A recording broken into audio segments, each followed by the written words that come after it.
Hi guys, what's going on? This is a 2018 Honda Civic. It's a Mark 10. It's a 1.5 litre engine petrol version. We've been getting a check engine light, and in this video I'm really just going to show you how to replace the mass airflow sensor, also known as the MAF. First things first, the car is running a little bit lumpy. We've got a check engine light showing on the dashboard. I'll show you that now, in fact, and I'll show you how we've actually diagnosed the check engine light to find out that it is actually the MAF at fault. So we'll start the vehicle just to show you what I'm talking about.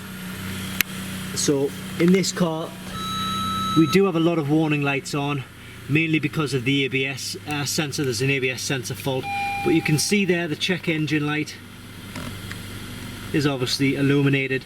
And what we've been doing, in fact, is using the iCarSoft MHM version 1.0 kit. I'm going to put a link to this kit in the description below this video. I'll also put the Amazon listing link in the description there as well. But I'll show you what codes we've been getting with this tool when we hook it up to the vehicle itself. Now, let me just show you. Under here you probably can't see very well, but there's a white diagnostic plug. There it is. We need to plug the tool in, and that's it, and then the tool comes to life. So let's click into, this is a really quick way of getting the check engine fault codes actually without going through the rigmarole of choosing your vehicle. It's a quick link to the engine. So we've got codes found, read codes. I'm trying to get a shot so you don't get the glare on the screen. Right, so we've got P0113 intake air temperature sensor 1, P0102 mass or volume airflow, and then these are the same two faults, but these are pending. So the real two faults were that one and that one. You can see two of them say stored, two of them say pending. Okay, so that's how we found out that the faulty MAF, the mass airflow sensor or faulty MAF was needing to be replaced. And I'll show you the location of the MAF itself. Hopefully you can hear over the ticking engine. But this is the mass airflow sensor here. I'll show you the part numbers.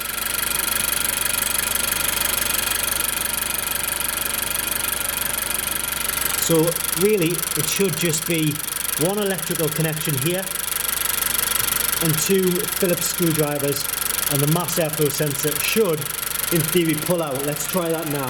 It's obviously a lot easier if we turn the engine off. We've just got a Phillips screwdriver here, so really just a case of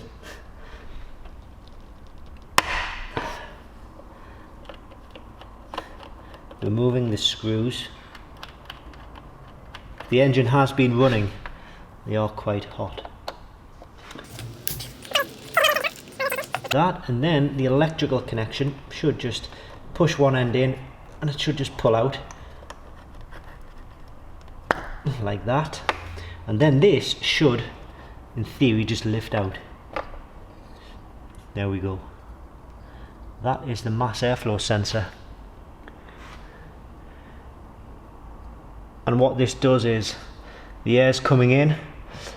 This regulates the airflow, or it measures the airflow coming in, so the trim can be adjusted in the engine, so the engine knows how much fuel to put in, so it's got the right or the correct mixture of fuel and air. So what we need to do now is just put the replacement MAF sensor in, and then we should be able to go back into the car and erase the trouble codes and get rid of that warning light. So we've received our new mass airflow sensor. Now, if you are wondering where you can pick up a replacement mass airflow sensor, I'll put a link in the description below this video, and it'll take you directly to where you can pick up brand new replacement MAF sensors for this car. And refitting of the mass airflow sensor is, well, the exact opposite of how we took it out. And the last thing to do is just pop the electrical connection back in. So that's the new mass airflow sensor in place. Now what we need to do is try and go and take care of that check engine light. So we'll start the engine again, and I would assume that the check engine light will still be on. It is. So now what we can do is come back to the the tool that we have, the MHM 1.0. I don't know whether we need to start again, but we'll do that just in any case. So go back in. Okay, we'll just click OK to that. So the code's still there, I would imagine. Yeah. Now they are only stored and not pending. Interesting. So we go to erase codes. Click OK to that. Make sure the ignition on with engine off. Okay, so I'm going to turn the engine off. Ignition on. Then press enter. Talking to vehicle. Please wait. Waiting, as it says. Emission related diagnostic information has been erased. So that's good news. The check engine lights, they're all still on though. That's because we've got the ignition on actually. But I'll turn the engine on now and see what happens. There we go. Check engine light has completely gone, which is good news. And yeah, it's all thanks to the new mass airflow sensor and obviously the MHM version 1.0 kit, which, as I say, I will put in the link below this video. I hope this video has helped you get your Civic back on the road. That's it for now.